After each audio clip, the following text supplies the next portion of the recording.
울산 남북의 중등부 친구들 반갑습니다. 유동호 목사입니다. 계속해서 코로나 기간이 길어지고 있지만 여러분들 잘 참고 견디고 계시죠?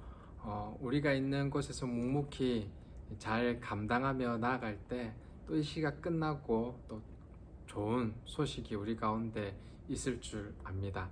우리 하나님의 생각은 또 멸망이 아니고 재앙이 아니고 또 미래와 평안인 줄 믿습니다. 그 사실을 신뢰함으로 이겨내시는 우리 중등부 친구들 되길 간절히 소망합니다. 오늘은 그런 기대와 소망을 가지고 함께 말씀을 살펴보도록 하겠습니다. 오늘 우리가 볼 말씀은 창세기 41장 37절에서 43절까지 말씀입니다. 바로와 그의 모든 신하가 이 일을 좋게 여긴지라. 바로가 그의 신하들에게 이르되 이와 같이 하나님의 영에 감동된 사람을 우리가 어찌 찾을 수 있으리요 하고 요셉에게 이르되 하나님이 이 모든 것을 내게 보이셨으니 너와 같이 명철하고 지혜 있는 자가 없도다. 너는 내 집을 다스리라. 내 백성이 다 내 명령에 복종하리니 내가 너보다 높은 것은 내 왕자뿐이니라. 바로가 또 요셉에게 이르되 내가 너를 애굽 온 땅의 총리가 되게 하노라 하고 자기의 인장 반지를 빼어 요셉의 손에 끼우고 그에게 세마포 옷을 입히고 금사슬을 목에 걸고 자기에게 있는 버금술에 그를 태우매 무리가 그의 앞에서 소리 지르기를 엎드리라 하더라. 바로가 그에게 애굽 전국의 총리로 다스리게 하였더라. 아멘. 당시 애굽은 고대 문명권에서 가장 강력한 최강의 나라였습니다. 그런 국가의 왕이 지금 요셉을 전국의 총리로 자기 다음으로 최고로 높은 권력의 자리에 삼는다라고 말하고 있습니다. 이 일은 정말 쉬운 일이 아닙니다. 생각해 보십시오. 이 바로가 요셉을 총리로 삼는 일이 너무나 어려움이 클 겁니다. 첫 번째로는 요셉은 외국인이었고요. 둘째는 그 요셉이 외국인이었기 때문에 근본을 전혀 알 수 없는 사람이었습니다. 그리고 지금 요셉은 정가가 있는 사람일 뿐만 아니라 요셉 말고도 애굽의 2인자가 되려고 하는 사람들은 너무나 많았다라는 사실이 요셉이 총리가 되는 일은 쉬운 일이 아니었다라는 겁니다. 우리가 본문을 다 읽진 않았지만 본문 바로 다음 절에 보면 애굽 왕이 바로 요셉을 자신 다음으로 치리자로 삼기 위해서 이름을 바꾼 일이 있었습니다. 이름을 바꾸었다라는 것은 자기 나라의 사람이 아니었다는 것을 감추기 위함이었겠죠. 또 온 제사장 이 보디베라의 딸 아스나릇을 아내로 삼게 한 바가 있습니다. 이것은 요셉을 애굽화 시키려는 의도인 것으로 볼 수 있습니다. 지금 애굽의 한 지역의 제사장, 가장 높은 사람과 결혼시킴으로 요셉이 이 과거를 알 수 없는 사람 그리고 외국인이었던 것을 덮어주고 있는 것이죠. 그렇지만 여러분, 그렇다고 해서 요셉을 제2인자로 삼는 것은 쉽지 않아요. 지금 바로 파라오 이 애굽의 왕이 요셉을 아는 것이 단순히 그저 꿈 해석한 것 뿐이다라고 보면 너무나 요셉을 총리로 삼는 것이 어려운 일이기 때문입니다. 이렇듯 요셉이 총리가 되게 된 것은 대단히 어려운 일임에도 불구하고 삼은 이유가 분명히 있어요. 오늘 본문에 보면 분명히 말씀하고 있어요. 바로와 또 그의 신하들이 이 일을 좋게 여겼다고 37절에서 말씀하고 있어요. 단순히 요셉은 꿈을 해석해 준 것이 끝난 것이 아니라 바로께서는 명철하고 지혜 있는 사람을 택하여 애굽 땅을 다스리게 하시고 바로께서는 또 이같이 행하사 나라 안에 감독관을 두어 그 7해 풍년에 애굽 땅의 5분의 1을 거두되 그들로 장차 올 풍년의 모든 곡물을 거두고 그 곡물을 바로의 손에 돌려 양식을 위하여 각 성읍에 쌓아두게 하소서. 이와 같이 그 곡물을 이 땅에 저장하여 애굽 땅에 임할 때에 7해 흉년에 대비하시면 땅이 이 흉년으로 말미암아 망하지 아니하리라 라고 지혜롭게 대답한 것이 있습니다. 쉽게 말해서 요셉이 제안한 것은 정책이었죠. 정책. 바로가 이것을 듣고 나서 누구도 부정할 수 없는, 신하들도 부정할 수 없는 이 총리로 임명하게 된 것입니다. 그렇다면 여기서 한 의문점이 생깁니다. 요셉은 어떻게 바로에게 이렇게 정말 명확한 정책을 잘 설명해주고 꿈을 풀어주고 하나님의 뜻도 잘 전하면서 동시에 또 왕에게 정말 바른 정책, 왕과 신하들을 만족할 만한 정책을 펼 수 있었을까? 우리는 그 의문에 대해서 잘 고민해 보면 오늘 하루 내가 이런 여러 어려운 상황 그리고 예측할 수 없는 미래로 인해서 두려워할 뿐 아니라 정말 잘 대비하고 또 지혜롭게 대처해 나갈 때 정말 하나님께 또 기이 쓰임 받는다는 사실을 알 수 있게 될 것입니다. 여러분, 요셉의 삶을 생각해 보면 잘 이해하는 것들이, 우리가 잘 아는 바들이 쉽지 않은, 평탄하지 않은 길이었던 것을 우리가 알 수 있습니다. 요셉이 형들에게 시기 질투를 받아서 굴에 던져버림을 받게 되죠. 그리고는 팔려가게 됩니다. 팔려가게 돼서는 어떻게 됩니까? 요셉이 팔려가서 어떻게 됩니까? 이 보디발이라는 사람 집에 들어가게 됩니다. 거기서 정말 가정 총무로 쓰임 받아서 가정의 모든 것들을 다스릴 수 있는 권한을 받게 되죠. 그런데도 불구하고 또 오해를 싸게 돼서 감옥에 가게 됩니다. 그런데 요셉이 가게 된 감옥이 단순한 감옥이 아니었어요. 어떤 감옥이었어요? 이 왕의 제수를 가두는 감옥이었습니다. 거기서 술 맡은 관원장, 이 최고 권위를 가진 이 비서실장과 같은 관원도 만나고 또 떡 맡은 관원장도 만납니다. 그리고 요셉은 간수장을 대신하여서 그 죄인들을 돌보고 섬기는 일들을 감당하게 되는 것입니다. 거기서 이 왕을 모시던 사람들로부터 애굽에 대한 이야기, 애굽의 바로 왕에 대한 이야기, 애굽의 여러 가지 정치 경제에 대해서 듣게 되는 일들이 일어나게 되었을 것입니다. 여러분, 우리가 맡은 일들, 우리가 있는 일들이 어느 하나도 허투루 하지 않게 된다면 다 쓰임받게 돼요. 목사님이 좋아하던 제자 중에 한 명이 피아노를 잘 치던 친구가 있었어요. 근데 그 친구가 이제 점점 나이가 들어서 진로를 선택하게 되었는데 자신이 피아노를 치는 게 그만큼 실력이 되지 않고 또 그것으로 내가 또 큰 비전을 이루지 못할 것 같아서 결국 교육 쪽으로 간 친구가 있어요. 그런데 여러분, 나중에 보니까 그 친구가 교육적으로 일을 하는데 어렸을 때 연습했던 그 피아노라든지 그런 것들이 전혀 쓸모없이 된 것이 아니라 또 귀하게 또 쓰임 받아서 자신이 하는 일 가운데도 더 잘 쓰여졌다라는 겁니다. 여러분, 목사님도 지금 목사라는 이렇게 어찌 보면 직업을 가지고 있는데요. 목사라는 직업이 단순히 목양, 신방하는 역할만 감당하게 될까요? 아니요. 목사님이 어렸을 때부터 가졌던, 배웠던, 했던 것들이 다 쓰임 받아서 또 그런 직업을 가지고 있는 자들에게 또 대화도 하게 되고 격려도 하게 되고 또 위로도 하게 되는 일들이 일어나더라라는 겁니다. 그래서 어렸을 때 필요하지 않은 순간이 하나도 없어요. 그렇잖아요. 여러분, 학교 다닐 때 제일 싫어하는 거예요. 뭐예요? 목사님은 사실 수학을 좀 싫어했어요. 막 답이 있는 거, 맞죠?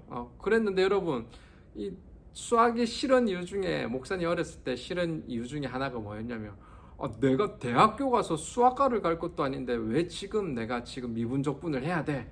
이런 생각을 하게 되었어요. 나는 전혀 수학하고는 관련된 이 직업을 가지지 않을 테니까 그렇게 안 중요해 라고 생각할 때가 있어요. 근데 여러분들이 배우고 있는 수학이 여러분 인생에 도움이 되지 않을까요? 아니에요. 도움이 돼요. 여러분들 생각지도 못한 곳에서 도움이 돼요. 아니면 여러분들이 지혜의 폭이라든지 생각의 폭을 생각할 때는 그 어느 것 하나 수학하고 관련되지 않은 것이 없다는 것을 여러분 알게 될 거예요. 사실 요셉이 형들에게 미움받은 거, 어찌 보면 인생에서 보면 정말 처절하고 너무나 눈물 나는 때였을 거예요. 요셉이 또 어떤 집에 종으로 들어간 거 맞죠? 아버지한테 정말 좋은 대접을 받다가 종으로 간다는 것, 인생의 수치일 수 있는 시간들일 거예요. 또 감옥에 간다는 것, 여러분들, 저와 여러분들 감옥에 간다 생각해 봅시다. 정말 얼마나 그 시간들이 암울하게 느껴졌을까요? 술 맡은 간원장이 2년 동안 자신을 잊어버린 사건들, 너무나 어려운고 또 서운하고 억울할 수 있는 시간들이 돼버리고 말았을 것입니다. 그런데 저와 여러분들도 알다시피 이런 시간들을 통하여서 요셉이 단순히 바로 앞에 나갔을 때 하나님의 꿈을 번역해주고 해석해준 것으로 끝나지 아니하고 여러 가지 들었던 것들, 경험했던 것들, 공부한 것을 통하여서 지혜롭게 바로에게 정책들을 설명해 줄 수 있었다라는 겁니다. 이상에서 살펴본 대로 요셉의 삶은 참으로 하나님의 절묘하신 손길의 인도함을 받은 것 같습니다. 여러분 그렇잖아요. 우리가 하나님과 함께 한다라고 고백할 때 하나님께서 우리에게 왔다가 갔다가 같이 하셨다가 같이 안 하셨다가 그런 적이 있으실까요? 그럴 수 없더라는 겁니다. 요셉이 종으로 갔을 때에도, 요셉이 감옥에 있을 때에도 하나님께서는 가장 요셉을 사랑하시는, 또 요셉을 통하여서 가정을 구원하시기 원하시는, 영원히 함께 하시는 하나님이셨다라는 겁니다. 분명히 그 속에서도 하나님께서 주실 은혜가 있었기 때문에 때론 종으로, 때론 감옥에 있는 자의 모습으로 있었지만 지혜롭고 능력 있게 보존하시고 통치하셨다는 겁니다. 좀 어려운 말일 수 있지만 그런 것을 우리는 섭리라고 표현할 수 있을 거예요. 웨스트민스터 소교리 문답은 하나님의 섭리의 사역에 대해서 이렇게 말씀하셨어요. 하나님의 섭리의 사역들은 자기가 지으신 모든 피조물들과 그 모든 행동들을 지극히 거룩하고 지혜롭고 능력 있게 보존하시고 통치하는 것입니다. 좀 더 쉬운 말로 이렇게 표현하실 수 있을 거예요. 하나님이 작정하신 뜻을 이루기 위해 우리의 삶을 너무나 아름답고 지혜롭게 인도해 가고 계십니다. 우리는 이러한 섭리의 손길을 요셉의 삶을 통하여서 분명히 알 수 있어요. 비록 요셉이 어떤 상황에서든 긍정적인 마음을 가지고 적극적으로 살았지만 무엇보다도 그는 그와 함께한 그 삶이 하나님께서 간섭해 주시고 통치해 주시고 사용해 주셨기 때문에 가능한 일이더라라는 겁니다. 그렇기 때문에 저와 여러분도 늘 그러한 삶을 고백할 때 지금 이 순간도 하나님께서 간섭하고 계시고 이 순간도 지혜롭게 인도하고 계시고 나의 성장을 위하여서 하나님의 꿈을 위하여서 쓰고 계시다는 사실을 고백하고 내가 최선을 다해서 살 수 있게 되더라는 겁니다. 우리가 읽은 본문 이후에 이런 모습이 더 드러나요. 지금 요셉이 총리가 되었을 뿐만 아니라 애굽의 바로왕을 통하여서 온의 제사장 보디베라의 딸 아스낫을 아내로 두고 두 아들을 낳게 됩니다. 근데 두 아들을 낳게 될 때 그 이름을 므낫세와 에브라임으로 정했어요. 므낫세는 잊어버렸다라는 뜻이고 에브라임은 창성케 하셨다라는 의미인데 이 므낫세 이름을 통하여서 하나님이 내게 주신 모든 고난과 내 아버지 온 집의 일을 잊어버리게 하셨다라는 것이고 창성케 하셨다라는 이름을 통하여서 정말 내가 수고한 땅에서 번성케 하셨다라는 이름으로 에브라임을 지었다라는 겁니다. 요셉은 이 아들마저도 하나님께서 인도하셨다, 창성케 하셨다라고 고백했을 뿐만 아니라 나중에 훗날 요셉이 죽기 직전에도 이스라엘 자손들에게 고백하기를 하나님이 반드시 당신을 돌보시리니 당신들은 여기서 내 회고를 메고 올라가 주십시오라고 요청할 정도로 정말 어느 순간도 하나님께서 인도하신 적이 없습니다 라고 요셉은 고백하면서 살았고 여전히 이스라엘 사람으로 하나님으로 살기로 믿음으로 작정하고 있더라라는 겁니다. 사랑하는 친구들, 저와 여러분도 하나님의 은혜 가운데 섭리 가운데 있는 자일 줄 믿습니다. 하나님의 은혜를 구하는 자, 하나님의 통치하심과 섭리하심을 구하는 자는 있는 자리에서 그저 멍하게 두 손 놓은 채 결코 살아가지 않습니다. 왜 그렇습니까? 지금 이 순간도 하나님께서 다스리시는 시간이기 때문입니다. 그래서 우리의 형편이 어렵고 나쁨의 문제가 아니에요. 하나님께서 함께 하시고 역사하는 시간인지 아닌지가 더 중요하다라는 거예요. 그렇다면 이 순간도 하나님께서 역사하신다는 것을 믿는 사람이라면 정말 어떤 형편에 처하든지 간에 처절하리만큼 믿음으로 또 열심을 다해서 정말 하나님 영광 드러내기 위하여 꿈을 놓치지 않냐고 살아간 줄 믿습니다. 그렇게 할 때 요셉의 삶이 변화된 것처럼 저와 여러분들의 삶들도 변화될 줄 믿습니다. 하나님은 우리의 삶의 이 단편들을 놀랍도록 섬세하게 사용하셔서 우리를 향한 당신의 뜻을 이루어 가십니다. 저와 여러분이 나이가 든 후에 어렸을 때를 생각하면 하나님께서 정말 나를 이렇게 쓰시려고 어릴 때 이렇게 두셨구나, 인도해 주셨구나 라고 고백할 때가 분명히 있을 것입니다. 나중에 우리 친구들과 목사님이 만나면 목사님 어린 때 이야기도 꼭 해주도록 할게요. 이러한 하나님의 섭리의 손길을 믿는다면 우리의 믿음과 삶은 놀랍도록 깊고 풍요로워질 것입니다. 그리고 우리는 그것을 당연히 믿어야 합니다. 그러면서도 요셉처럼 우리 자신의 삶을 최선을 다해서 살아가야겠습니다. 삶에 대한 진지함과 처절함을 가지고 책임 있게 살아갈 때 하나님은 우리의 삶을 더욱더 아름답게 만들어 가실 것입니다.